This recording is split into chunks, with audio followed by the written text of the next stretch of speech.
Hey, what's up guys? Coach Austin here with Coach Emily, and today we're going to talk about the Barbell RDL or the Dumbbell RDL. Emily has a barbell here, but the concepts and the way we're thinking about these techniques are going to be very similar in the way they carry over from either barbell or dumbbell. So just have that in mind, consider that when you're listening. So depending on which variation you're using, they kind of translate really well to both. Okay, so as Emily starts in kind of this top position, this starting position, a big thing that we're going to start with is actually Emily's chin being tucked, but it doesn't have to be completely neck flexion, but it needs to be stable and tucked. That's in position to actually keep the spine in a neutral position. So if you can see people look up as they're going down, that's a very common thing, is as you go down to look up, and what that's going to do is actually, I'll do it because Emily has the bar. So as we look up, it's actually going to start to hyperextend my lower back and put a lot of that tension more on my spine and lower back instead of my hamstrings and glutes, which is the objective of the exercise. So we want to have the chin tucked, keeping a neutral gaze, kind of a downward neutral gaze. Kind of pick a spot that you like or pick a focus point and just kind of keep your eyes locked on that for balance and just that neutral gaze. So once our chin is in, our head's in a good position, nice neutral spine, Emily's going to be thinking about, as she starts to go down, she's going to think about actually stabilizing her upper back here. Okay? And as she allows that bar just to kind of naturally travel.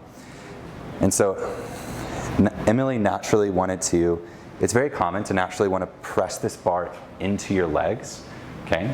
But we're just going to allow this bar to naturally hang as it would. Okay, so as it naturally hangs, she's nice and contracted and stable in this upper back. Okay, and as she comes back up, she's actually going to think about driving those hamstrings down through her heels and back up to that hip extension point.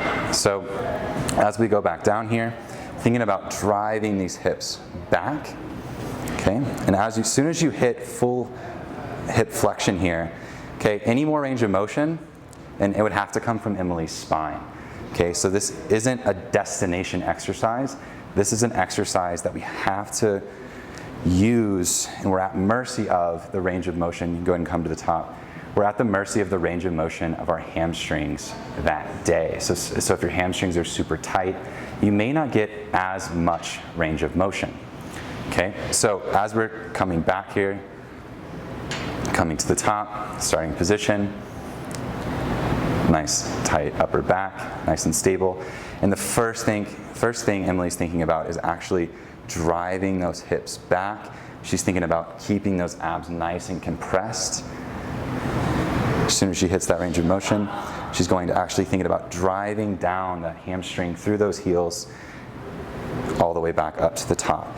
If we want to make this a little bit more, add a little bit of glutes, at the very bottom, you can actually think about, so if Emily comes all the way down, again, at the hip, think about contracting slightly at the glutes first, and then driving through your heels again.